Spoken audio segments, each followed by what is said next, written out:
We got Ms. Smriti Agarwal, Ms. Jyoti Ranjan, and Ms. Jessica Manglani. On behalf of ECDF, Early Child Development Forum, I welcome all of you to our session today. Thank you for being here. And the topic for the day is focus on full STEM ahead. So STEM learning in the early years, and it's very much essential for academic excellence. So I think we all believe in this topic, and that is why we are here to talk about it today, right?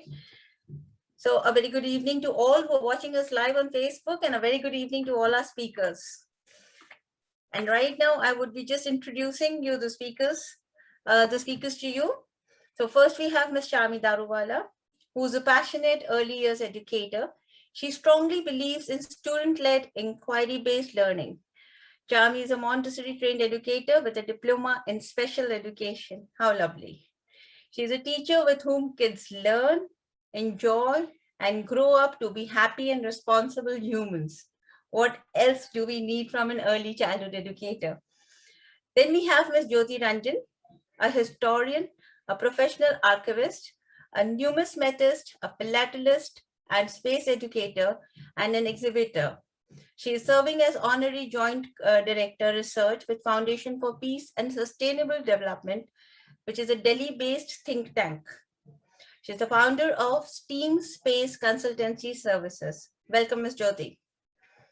Then we have Ms. Jessica Mangalani with us, and she is an IB PYP educator, of course, an inquiry-based learning again, a counselor, and a teacher trainer. Her love for play and inquiry-based learning is deep-rooted. And previously, she has taught business and marketing to university students, but wanted to make some real difference. And that is why she wanted to teach right at the foundation level.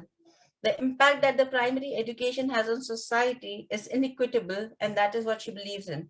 So here she is, that when she also, another thing that about her is that when she sees parents trying very hard to give the best to their kids, but making the right choice is sometimes very complex. So she gives them an honest guidance, right? So here we are, and we were going to start with the full focus on STEM, right? So ready to go? Yeah, great.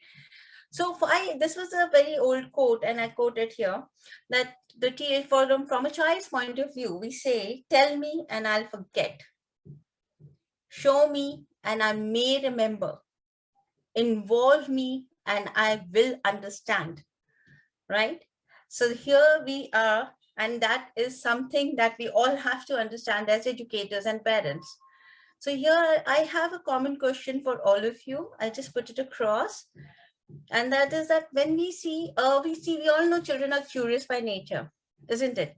And that is an innate quality in them. So STEM education and its evangelists always support and promote introducing the 4 disciplines that make STEM, the science, technology, engineering, and mathematics, to children with the help of hands-on experiences. You know, in the early years, and specifically pre-primary and primary, it has to be a very hands-on experience for them. So do you agree that it lays the foundation for all future academic success? And also, what should it be? Should it be STEM? Should it be STEAM? Or should it be STREAM? So there are so many things to it. So is it restricted to science, technology, engineering, and mathematics? Or should we add arts to it to make it STEAM? Or should we also add another R to it to make it STREAM? So should we add reading also into it? So my first, I would like Ms. Jyoti to take the question first, and then we'll go to Ms. Chami and then to Ms. Jessica. So Ms. Jyoti, what are your views on this? Yeah, can you hear me? Yeah, can you be just a little bit louder? Yeah, thank you so much for having me here. And I will share my insights, like whether the STEM education should be STEAM or STREAM, and what it means and how it was started. You know, like STEM education is a term which was initiated by the National Science Foundation, and it was initiated by an assistant director of National Science Foundation, Dr. Judith Ramalli.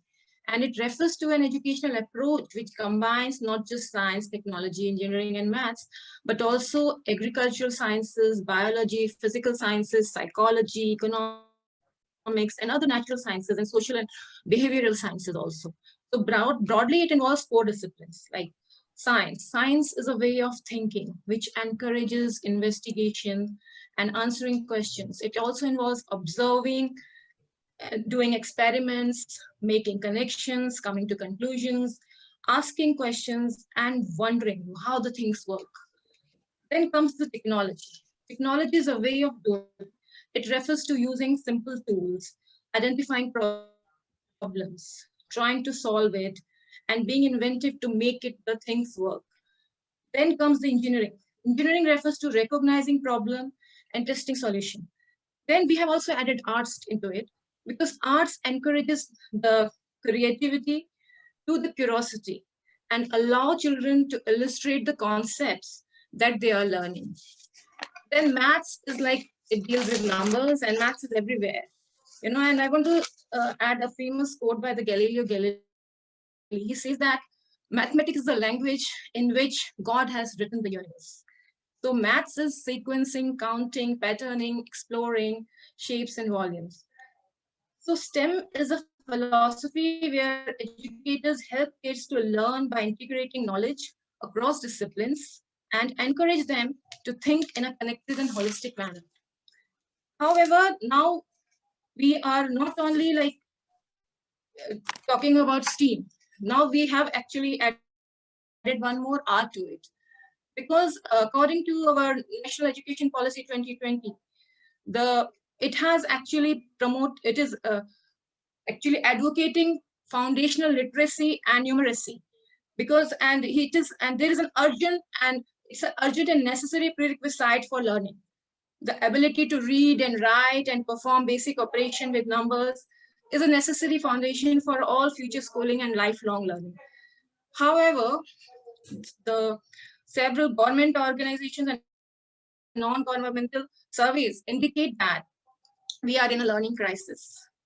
And a large number of students in India who have attained the age by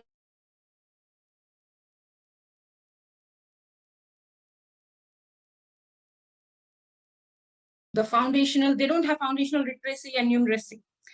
So it's very urgent to add this R into it, like so that they understand. They also have they also acquire the skills to read and write correctly, because even if they want to pursue a scientific career, they will have to write papers for journals or give a talk or participate in different kind of seminars.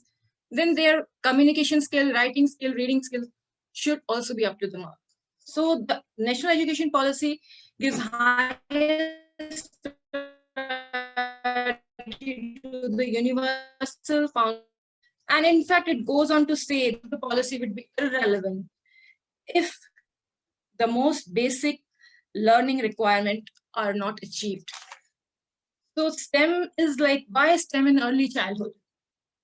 Firstly, at this stage, the children need to understand why science and technology is so important for all of us. They are actually science and technology is all around us, like the sun, the stars, which make them wonder. And then the students, STEM education will help students to develop better understanding of the world around him and relate to him. STEM involves introducing students to new concepts through activities and games. It essentially helps them live the concepts rather than just reading about them. So it is widely believed that STEM philosophy and its approach play a vital role in improving the economic and technological progress of a nation. However, there is a decline in a number of students who are actually studying STEM and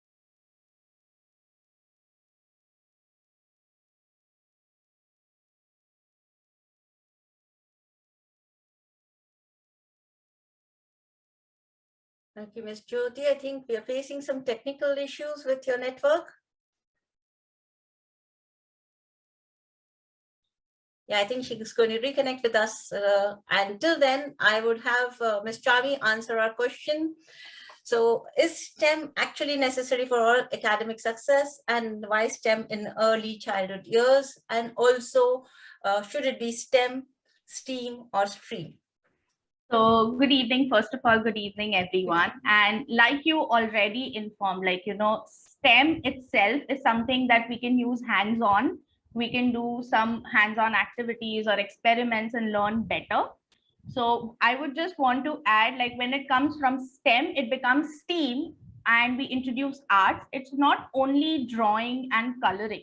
With arts, also empathy, emotions, expressions, they all play an active role. So that's how arts is important, for them to understand and empathize with one another, because that's what will help them be a better human, first of all. And when that becomes stream, reading comes into the picture. And like we all are aware, like we all have studied in school, reading, writing, it all becomes like very rote learning.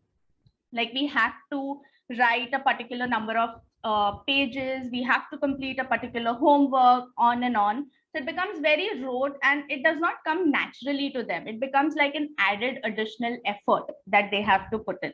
So when we introduce reading and writing in terms of games or in terms of more hands-on approach, giving them that voice and choice, I think they start to enjoy it more rather than just taking it as a task. So when you ask me STEM, STEAM, or STREAM, I definitely advocate STREAM, because I think it just gives a holistic approach to learning.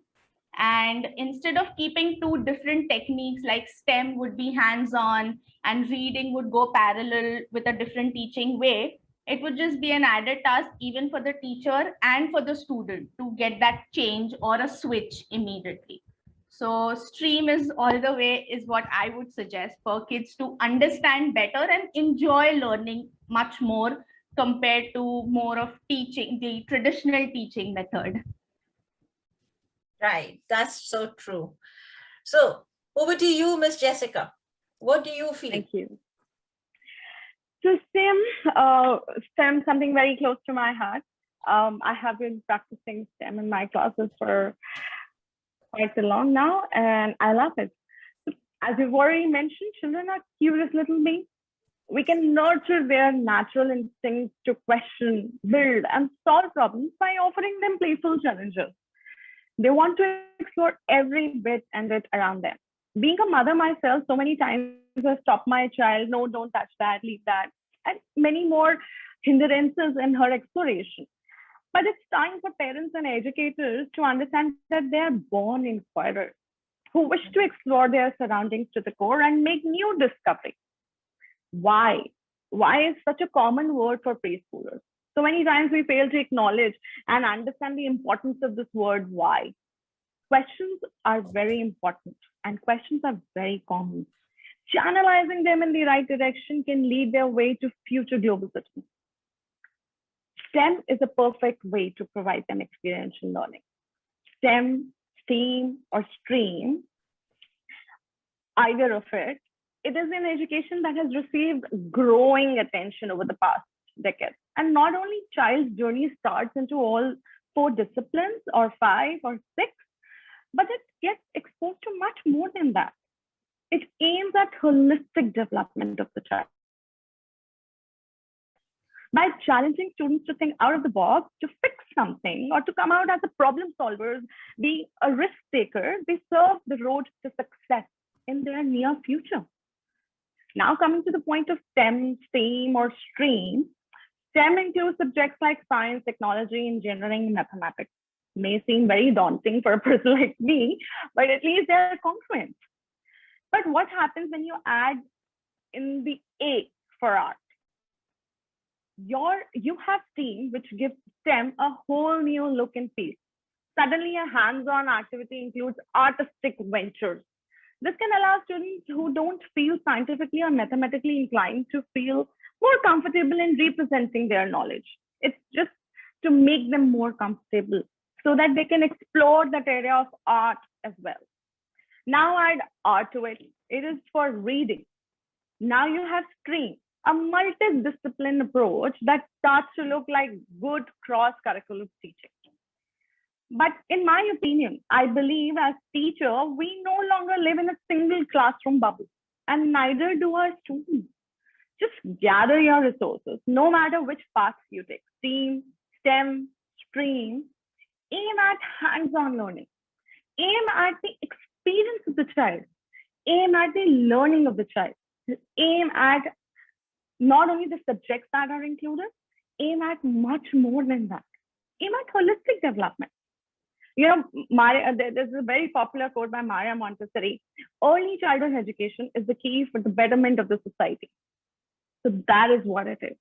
That is how playful challenges can lead to future global leaders, and is much more and beyond those disciplines that we want to include in the spelling or our imagination. So true. So, and of course, Maria Montessori also told us that the basic earlier 6 years are more important than the university years put together, right? Because they lay the foundation. And in the foundation years, if children do practice STEM, and that too in a very play way, experiential and hands-on learning, it is something that they would be staying with them throughout life, and they would be eager learners. They would be more successful academically. That's true. So let's come to the other questions that has been running in my mind, and wanted to ask you people. Let's go to Ms. Jyoti.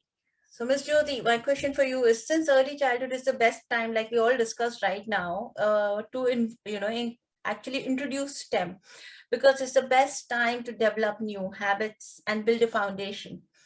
The STEM skills would come as naturally as learning, or learning to walk, learning to eat, learning to socialize.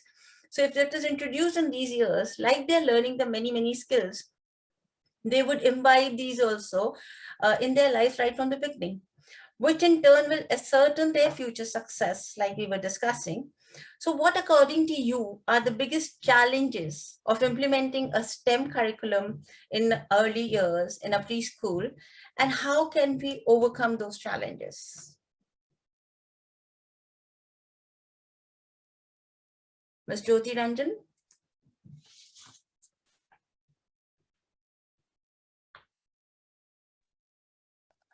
Yeah, sorry, I could not hear you properly because your voice was cracking. I think, yeah, there is some kind of a technical glitch there. Should I repeat my question?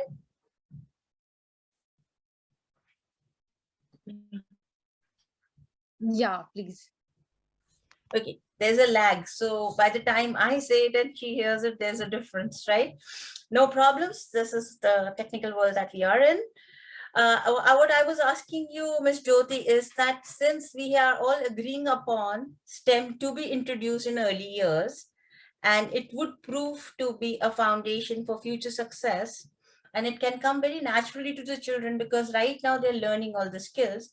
What, according to you, are the biggest challenges that you see of implementation of STEM in a preschool curriculum? And how do you think we can overcome those challenges?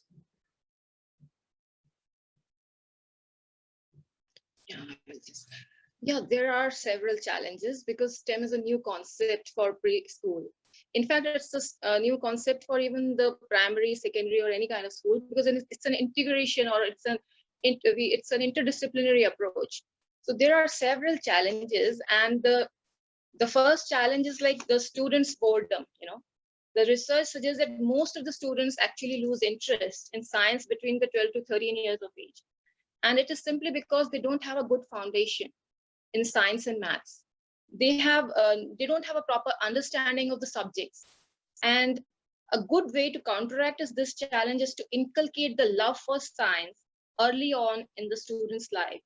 And at this stage, that we can introduce science and space science particularly, which will make them familiar with the different kind of scientific terminologies by introducing some kind of a science alphabets, space alphabets that we have created. And there will be more familiarity when they will actually read about this in detail. So at this stage, the children are most interested in drawing, painting, coloring, art, craft, all these painting activities. And so while introducing new STEM terms in their curriculum, we can also make it visually appealing, and we can actually make our scientific terminologies and do some coloring assignments related to that, because we have to actually teach them in the language that they understand. So like we can teach them like G for gravity. Like it's like we don't teach them G for gravity, but like just give for example, with the help of a ball, like on Earth, this ball will come down. But when you are talking about space, this will float. Why it is so? Simply because Earth has gravity. But in space, there is no gravity. There is very less gravity on other planets. And that's why there is no life can exist there. We cannot actually go to those planets.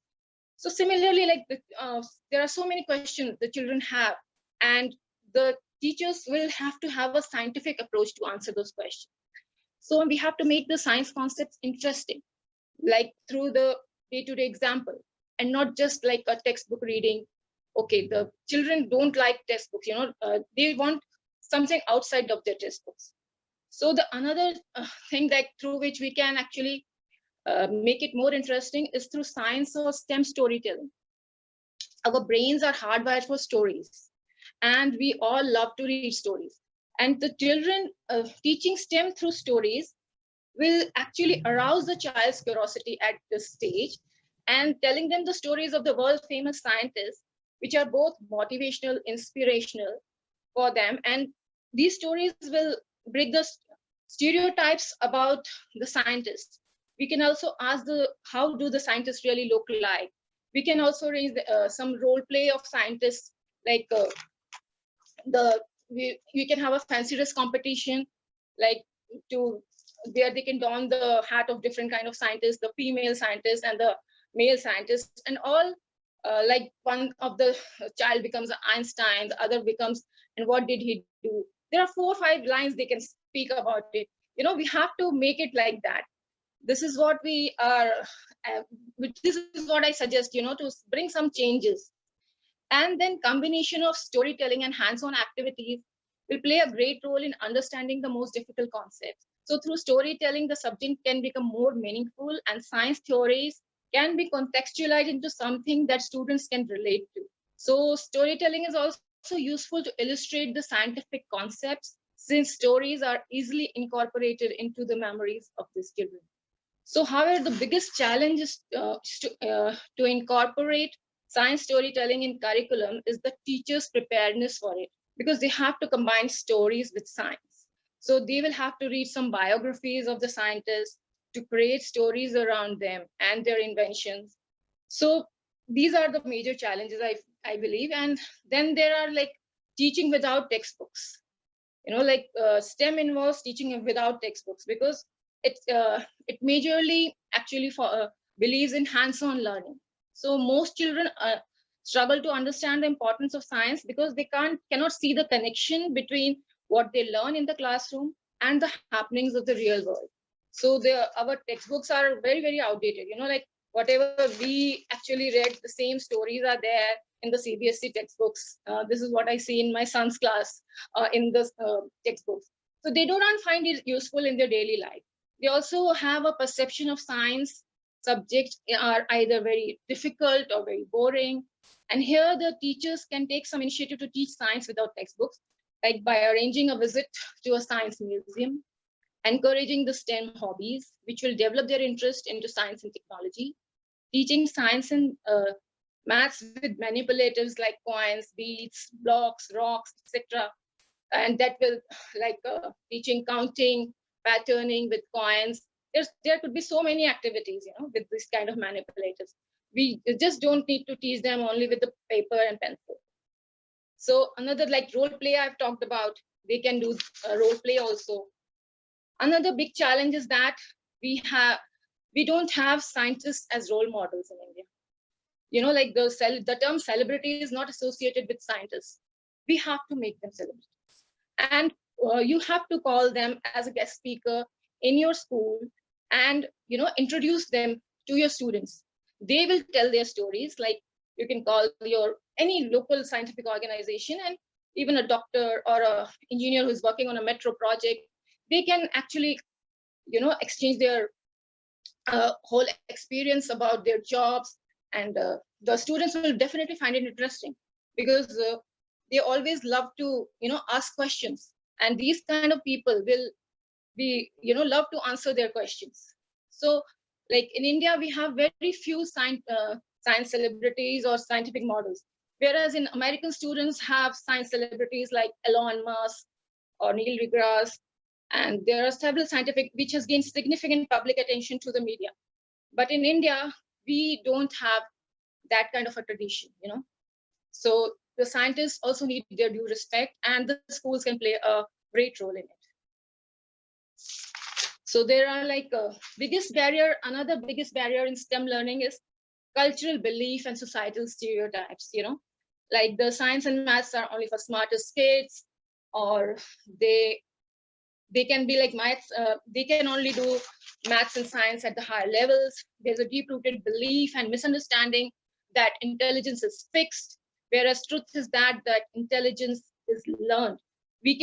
One can increase their intelligence through efforts and continuous learning. There's a very strong belief on the part of parents and society as a whole.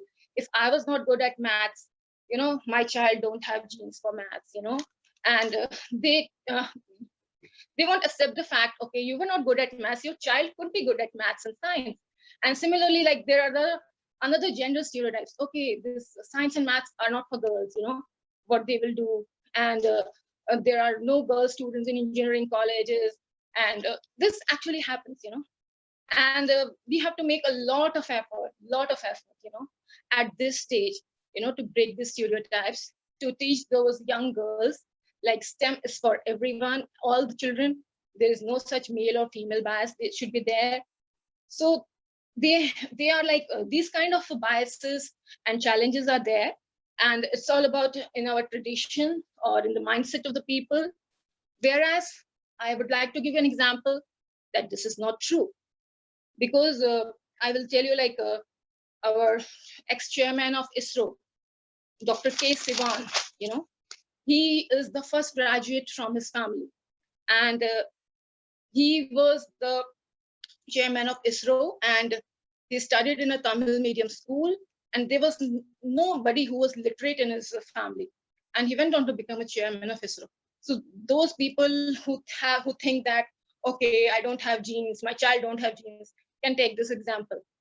And similarly for the girls also, they should be encouraged by calling the female scientists or female science professionals, so that they can see as a role model these all these women, and telling them stories about the female scientists and astronauts.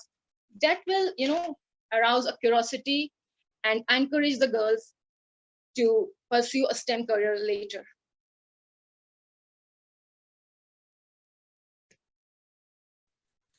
Absolutely. So many good points given by Ms. Jyoti Ranjan here. The barriers that she spoke about are so obviously there that we even fail to notice them, in fact, because they become a way of life for us. So most of the parents and most of the children would be believing in something like this. We do not even considering them as barriers. We're not even thinking on the lines that she has just, told us. So this was a real eye opener, I think, for most of the parents and the educators, that please do not have gender biases. Do not think about intelligence level to do science or maths or any other subject. STEM is for everyone, and anyone can explore it. And of course, like we are just now discussing, if it is introduced in the early years, it's better, because there the children will imbibe it and think in those lines, in the scientific terms and the terminology. Another very good point given by Ms. Jyoti was about the stories. Yes, this age group, the children love stories, and through stories, which can teach them almost anything. We are definitely using stories in schools for value education, for teaching them concepts. Then why not STEM? So this is something that I think we're all going to ponder upon.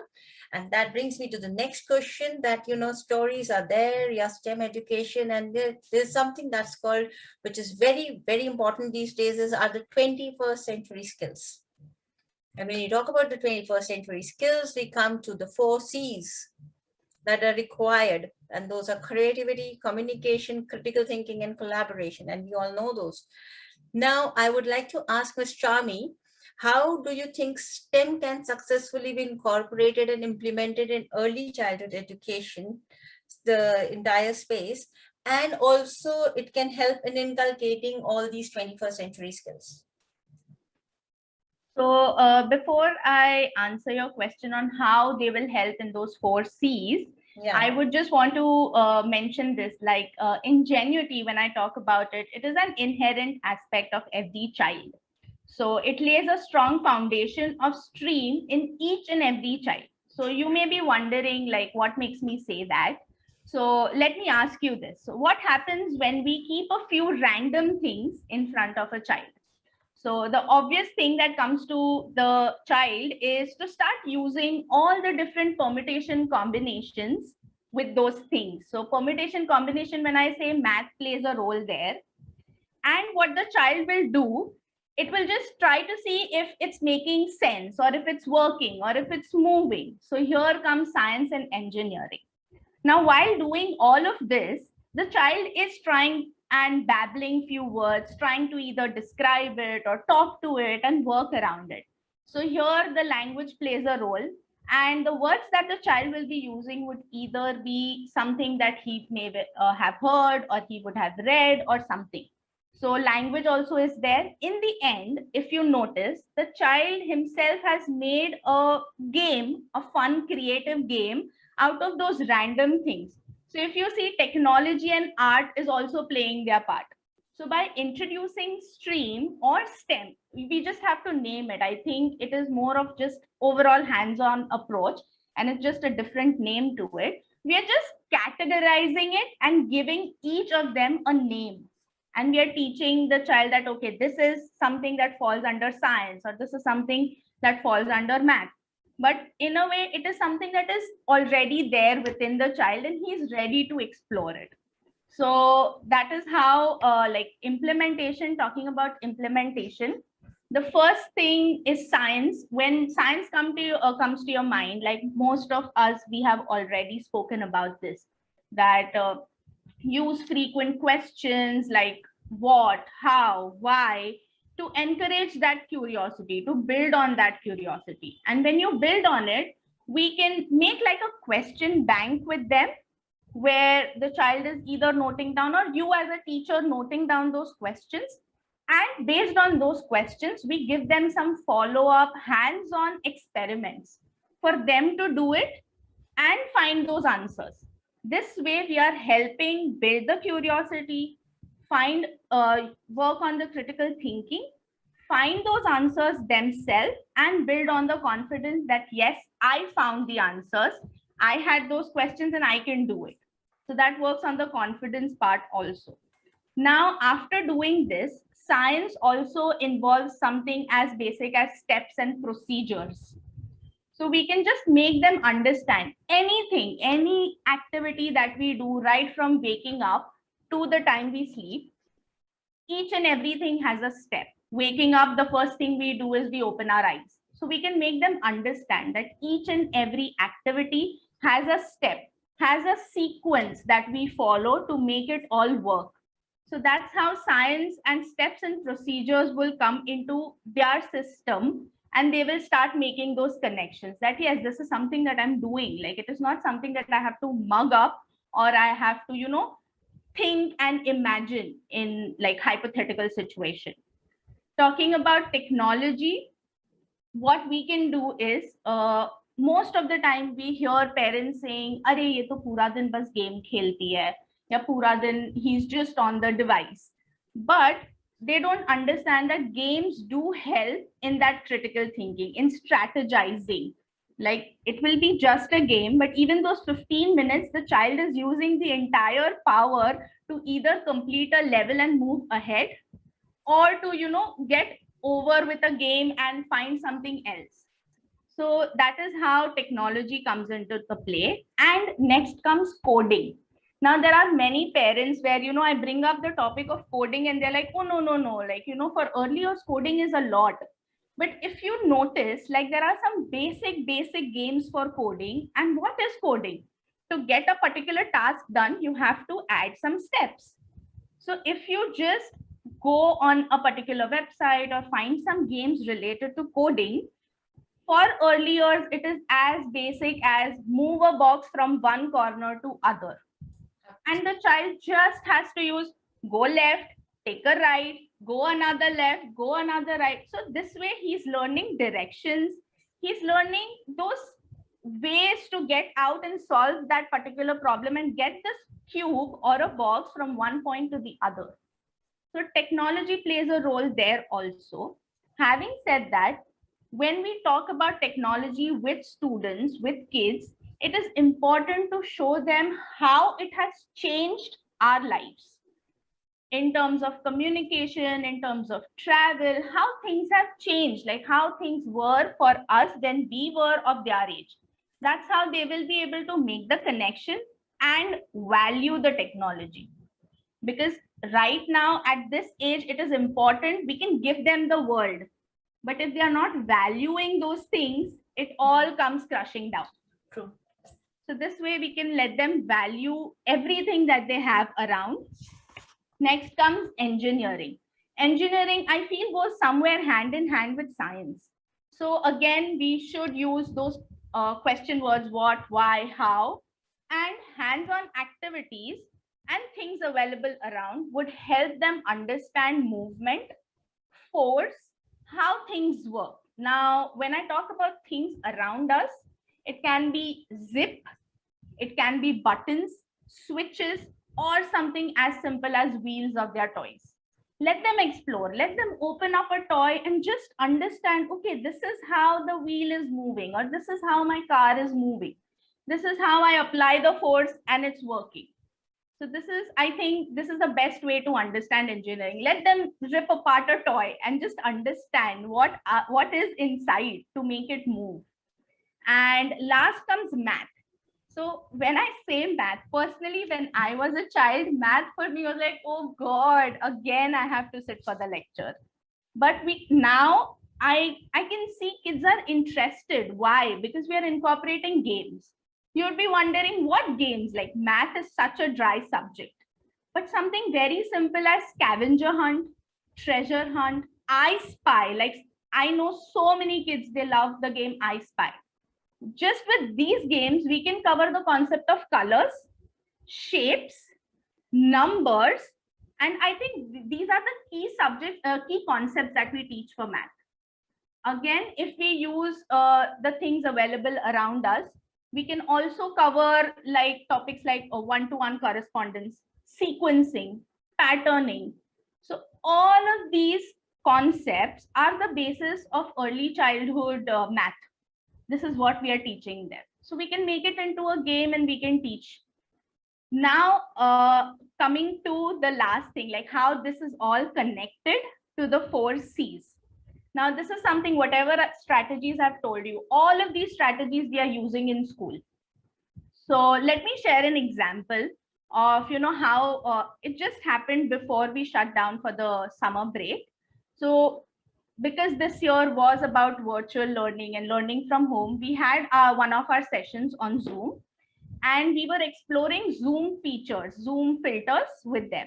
Because they are on the application, we thought it's important for them to understand what all is available. Of course, they were doing it under the teacher's guidance, but they were all exploring it, and that is something they loved.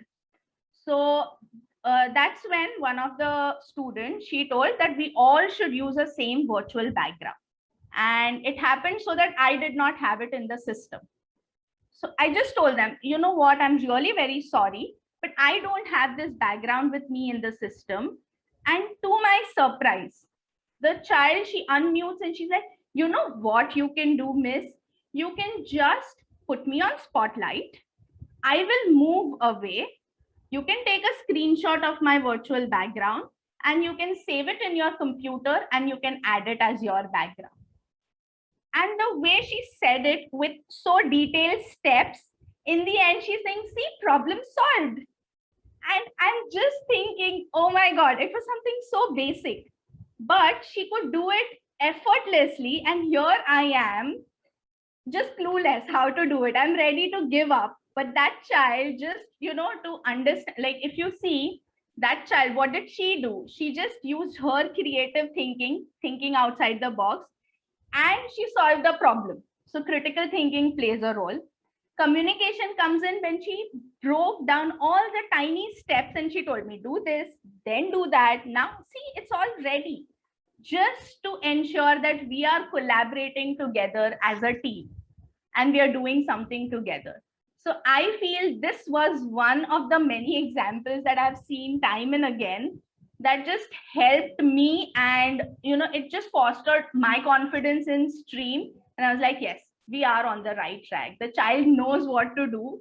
If there is a problem, the child is not going to give up like a teacher, like an adult who's like, okay, I don't know what to do, let's do something else.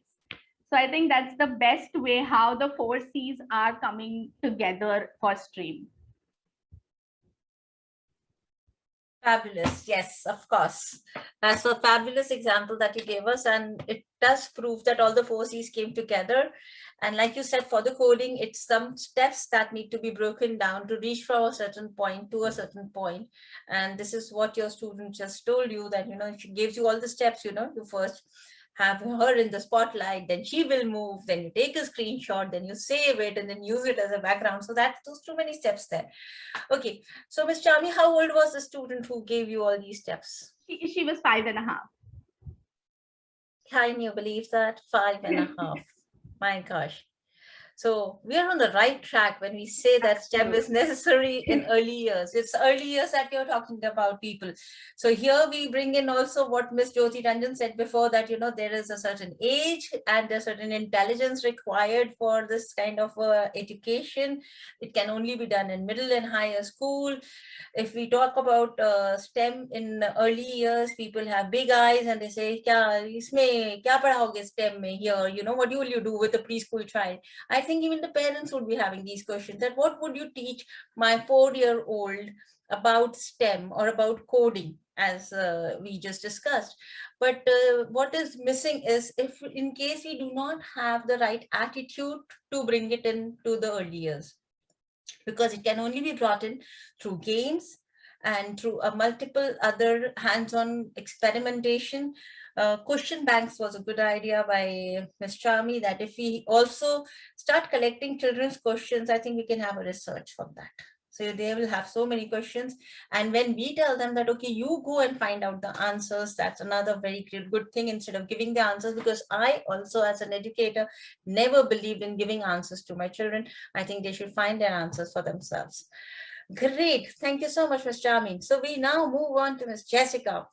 And Ms. Jessica is practicing STEM, and she is into PYP. So we could ask her very easily, we can ask her that, how STEM education in preschools provide and help children with opportunities to learn creatively.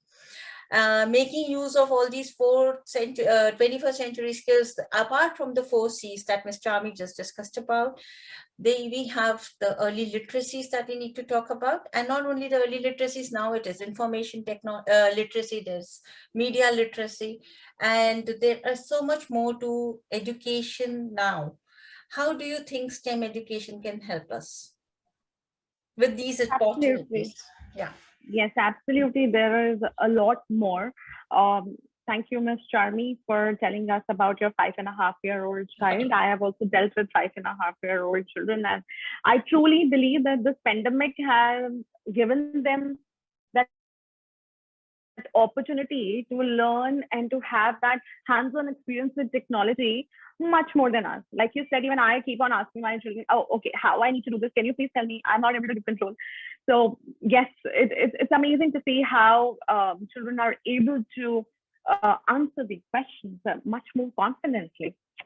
But the saddest part is that our education system is tasked with preparing the next generation to succeed in life, and that is all.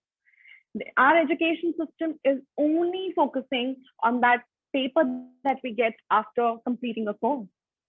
That's a tall order, and it will substantially fail if it doesn't teach children how to think critically, how to solve problems. This is what we are looking forward to. When we talk about next generation, we do not want people with degrees. We want people to actually think critically. We want people to solve problems, to fix it. We need managers to give solutions and not the problems. Educating students in STEM subjects prepares students for life, regardless of the profession they choose to follow. That's not what we consider here. Those subjects teach students how to think critically and how to solve problems, skills that can be used throughout the life to help get through tough times like this pandemic. Take advantage of opportunities wherever they appear. In this pandemic also, I'm sure we all know there are opportunities, but probably you and I would fail to look at if we prepare our next generation in such a manner where they're able to take the opportunities the tough time provides. How about that? It helps them become better at research. Think critically. Technology prepares young students to work in an environment full of high-tech innovation. And one very good example has already been given. Engineering allows students to enhance problem-solving skills and apply the knowledge in their real-life projects. Each and every STEM class is designed to allow children to communicate their thoughts, be creative, and explore new concepts in teams. STEM education helps children become more and more independent with the application of technology and science, while also focusing on soft skills in teamwork and self-management. This is the addition of 4 C's. STEM skills such as problem solving, collaboration, communication, adaptability, and critical thinking are the soft skills that allow students to apply knowledge they acquire in school to real world problems, the real world situation. That is what we are looking forward to when we say next generation. Working on STEM projects helps students integrate life skills by fostering important concepts, such as, again, communication, whether sharing ideas or findings, or explaining a topic. The ability to get their message across effectively is very vital for students. STEM lessons encourages students to communicate their questions, reflect on their learning, and explain what they did to solve a problem to their best ability. It gives them that opportunity, that stage where they gain that confidence, where they own their own learning. Yes, I have done this. I am the one who created this.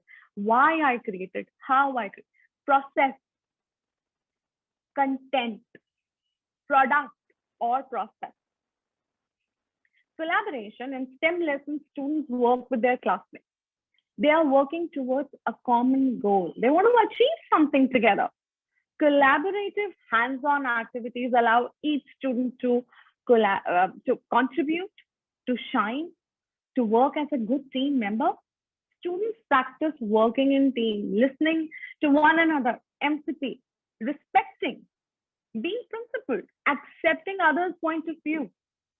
When a task is accomplished by the entire class, everyone celebrates the success, and there is no one who is left out. Critical thinking, STEM lessons also require students to use analytical skills, to look for patterns, make predictions. What if I do this? How is it going to come out? Determine if their predictions are actually correct or not, and then use data to support their claim. Evidence, how I did it. Students learn to make decisions based on scientific data that supports the best solution. And that scientific data has also been collected by them. This ownership of learning is immensely elating. This gives them practice in the skills they will need to make informed decisions in their everyday life when they come out of the school. Problem solving in an open-minded STEM assignment, there may be multiple ways to get successful, to solve the problem, to fix something. Students work to come up with their own solutions. There's nobody helping them. There's nobody facilitating them. They are just working. They are trying tirelessly. I have been in a class where the student was trying to make a bridge for Goldilocks, and she took like 7 days to do that. And trust me on this, after 7 days, she came up with such a nice bridge with all scrap materials. She always used to come 10 minutes before the class used to begin. 8 o'clock my school used to begin. She makes sure that she would be there at 7:45 and uses those 15 minutes for her own independent inquiry. That's the zeal. That is the power when the student gets into her own learning. The student is willing to try. Student is ready to take risk. Student is ready to make an outcome which is different. It is okay to be different. How can I do it differently? That is what we need to know. STEM lessons help students embrace that idea that it is okay to fail multiple times. Like she took 7 days. I'm sure in those 7 days, she must have failed ample number of times, but she didn't give up.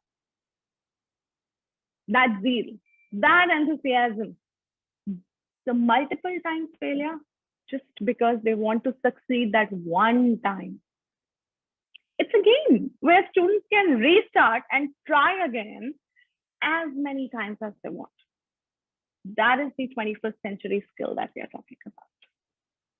Never give up. Go on. Adapt. Because environment is bound to change. How are you going to adapt? STEM helps them finding out the world and how it is working. Exploring, looking for relationships, patterns, generating explanation, and loads of ideas. Exploring tools, scales, evaluating as closely as they want, as closely as they require to come to the desired outcome, which has been designed by them. So that there is a lot more dedication than otherwise. Understanding that process to solve a problem is in itself an art. It is a journey that the student is taking. Probably you and I won't understand because how difficult it would be to make a bridge. Tuck, tuck, tuck, and tuck. No, that student doesn't even know how to roll out a tape. For them, it is a journey. Chance to quantify, assess, map various expressions.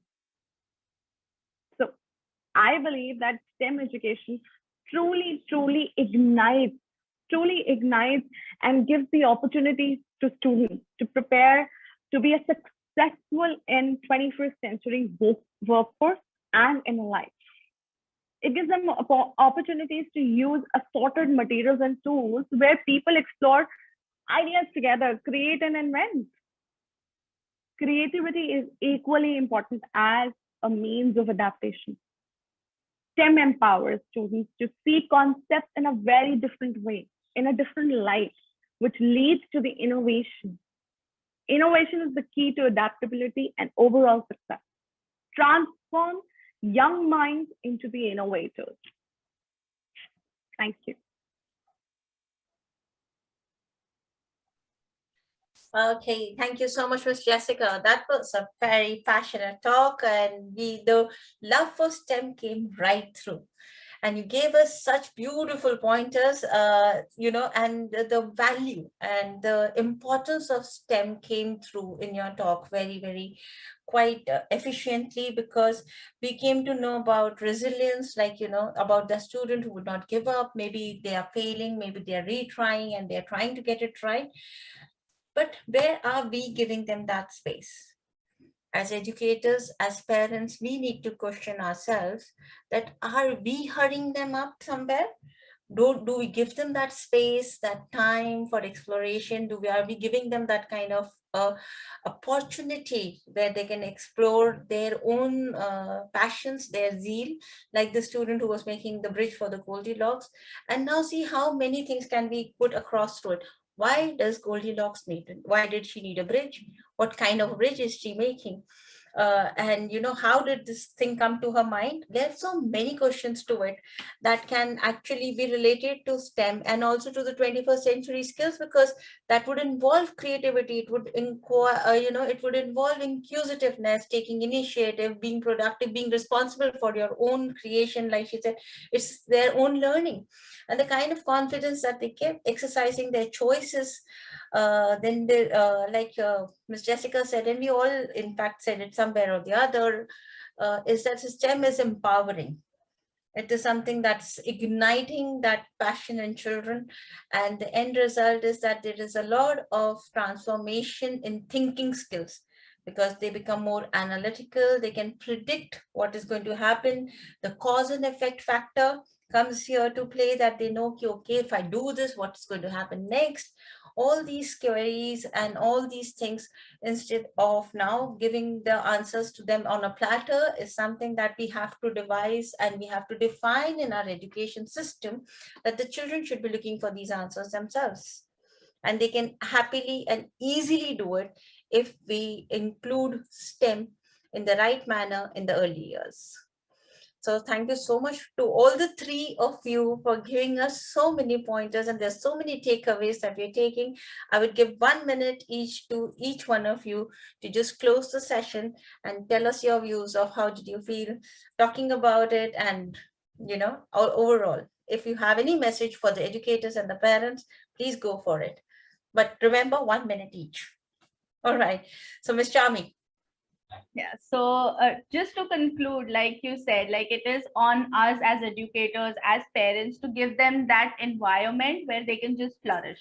It's okay if they are taking time. It's okay if they're asking too many questions, because no question is there are times where parents say, oh, that's so silly question. No question is silly. Silly question. There is definitely some thought process going on in their mind, and that's why they're coming up with those questions. So please just encourage those questions.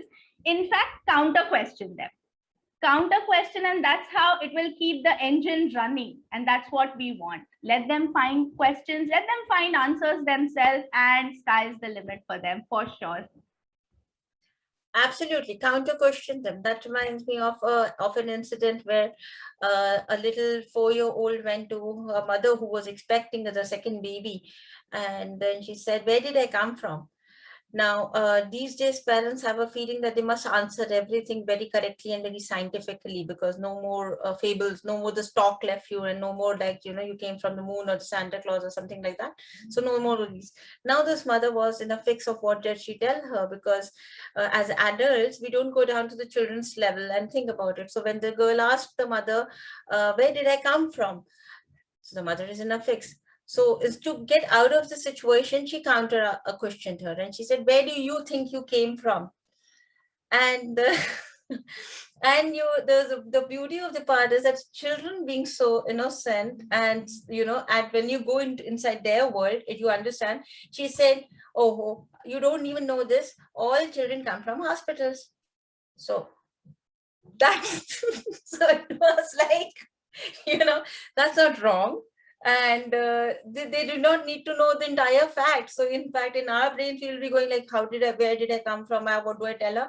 So this is like, if you counter question them, they can in fact come up with very beautiful answers. In fact, there was another educator who was saying that they were talking about the food chain, and they were just talking about, okay, what all good balanced diet do you eat? And they were asking her that, where do you get meat from, or do you get fruits from, where do you get vegetables from? So fruits and vegetables is something that they knew that plants give us and things like that. Now when the question came to where do you get meat from, there was a proper silence in the classroom, and they did not know what to answer. So then she said, okay, let's simplify. Where do you get the chicken that you eat from? So there was just one hand that was raised, and that child said, it comes from McDonald's. So you see, the thing is, when you question them back, you get answers, and you also get an insight into their world. So which is not that complicated, right? Ms. Jessica, your thoughts, please. Oh, well, I will only like to close, as educators and parents, let's focus on holistic development, experiential learning. It is utmost important. STEM opens a whole new world for the child. Let them own their learning. Let them work towards the outcome. Let them know that it is okay to be different. Learning can be fun. So let's focus on playful challenges. It's not only math and science, there is much more to it. So. Absolutely. And maths and science are not scary subjects. We don't have to be scared of them. So let's come out of that thought process, and it should not be scary for anyone anymore. Ms. Jyoti, your thoughts, please. Yeah, I would like to just say that the STEM investment is the best investment, and it is not just for the best and the brightest. It is for every school going child. And we need STEM empowered students, because in future, the students will have to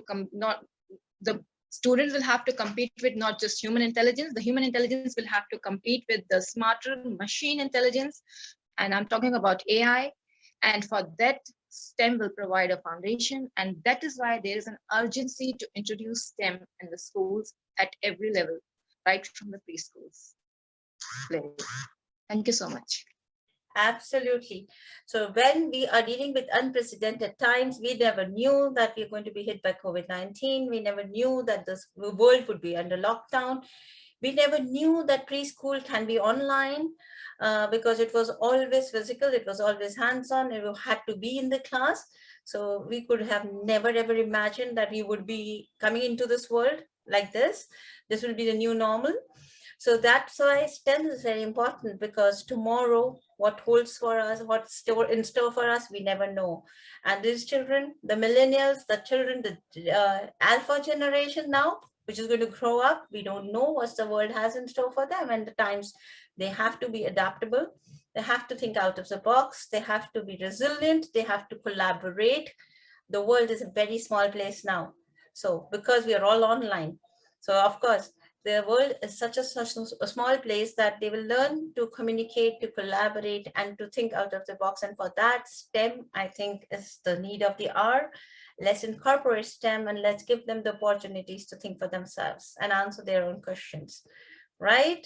So thank you so much for being here with us. And thank you for all of you who are watching us live on Facebook. I, Smriti Agarwal, on behalf